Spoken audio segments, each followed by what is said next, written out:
How I Became a Pirate, Melinda Long and David Shannon.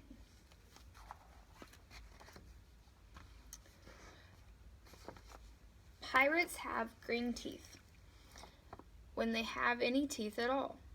I know about pirates because one day when I was at the beach building a sandcastle and minding my own business, a pirate ship sailed into view. I knew what it was because its flag had a skull and crossbones on it, and because I could hear the pirates singing, "Hey ho, blow the man down." They were a little off key.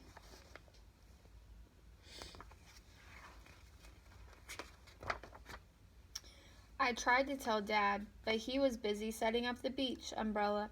I tried to tell Mom, but she was busy slathering my baby sister with sunblock. So I went back to my sandcastle, but I kept an eye on the pirates. But by then they were rowing to shore.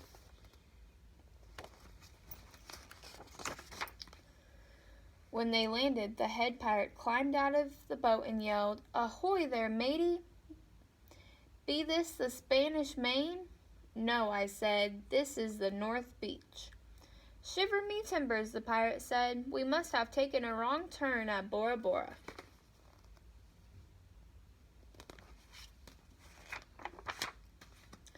He walked around my sandcastle. He looked at the moat, then yelled back to his crews, "He's a digger, he is, and a good one to boot."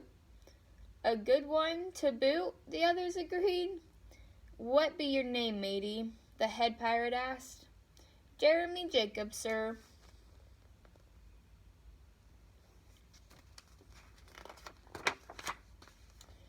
"Well, Jeremy Jacob," he said, "you're looking at Braidbeard and his crew. We've been needing a digger like yourself. We've a chest of treasure to bear." "Hey, treasure!" the others shouted. "You're coming with us," Braidbeard told me. I didn't think Mom and Dad would mind, as long as I got back in time for soccer practice the next day.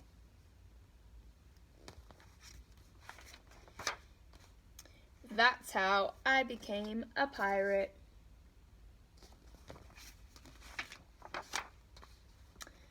As soon as we were on board, Braidbeard showed me the chest of gold and jewels. "Got to find a safe place for this here treasure. It's high time we were off," he announced. "We're off!" we all shouted. Then we set sail.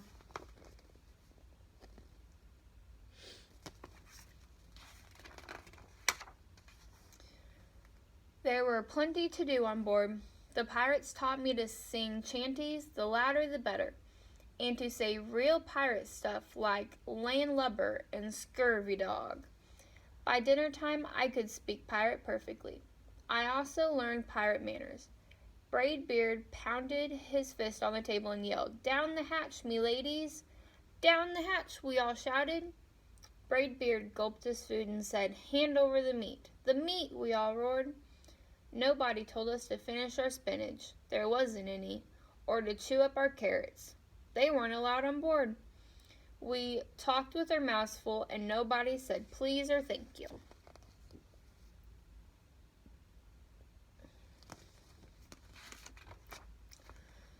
After dinner, I tried to teach the pirates to play soccer. Braidbeard kicked the ball and yelled, "Arg, soccer!" "Arg, soccer!" the crew yelled.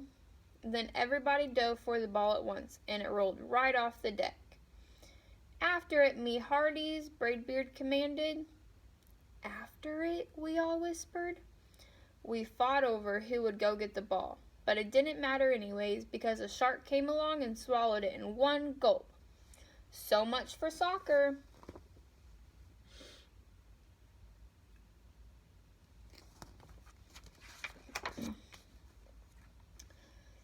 By now it was past my bedtime, but nobody tells pirates to go to bed, to take a bath, or to brush their teeth. Maybe that's why their teeth are green. Pirates sleep with one eye open, just in case, and they don't change into pajamas, unless they want to. Pirates don't do anything they don't want to, except for maybe swabbing the decks. I wanted to be a pirate forever.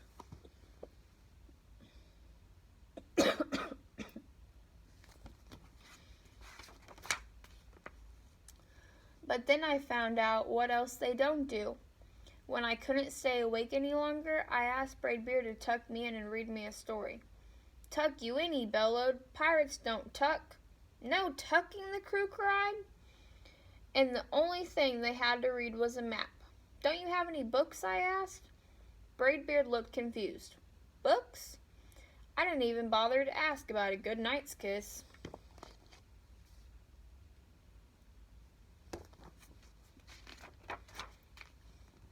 It wasn't easy to fall asleep without a story, but I was finally dozing off when a storm broke. Thunder boomed and lightning flashed.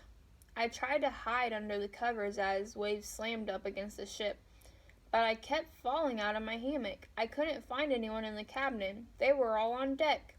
Lower the sails, Braidbeard shouted. Batten down the hatches. Everybody ran around yelling and lowering and battening. Nobody had time to sit close and tell me it would be over soon. Nobody even noticed. I decided that I didn't want to be a pirate after all.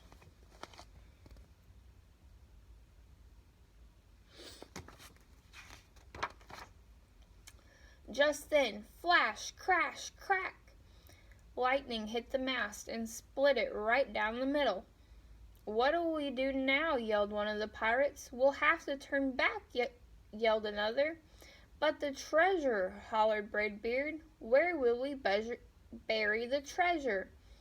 I stepped forward. Maybe I can help, I shouted over the wind. I think I know the perfect digging spot.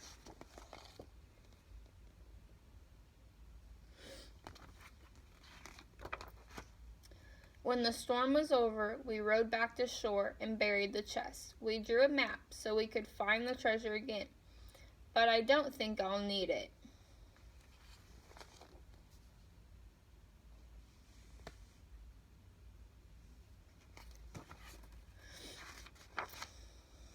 After that, the pirates repaired the ship and got ready to set sail. But before they left, Braidbeard handed me a flag and said, You make a fine pirate, Jeremy Jacob. Guard that treasure well. We'll be back to get it soon enough. Soon enough, the crew repeated. And if you ever need us, Braidbeard added, just run the Jolly Roger up yonder pole. Up yonder pole, the others shouted. And maybe I will, but not today.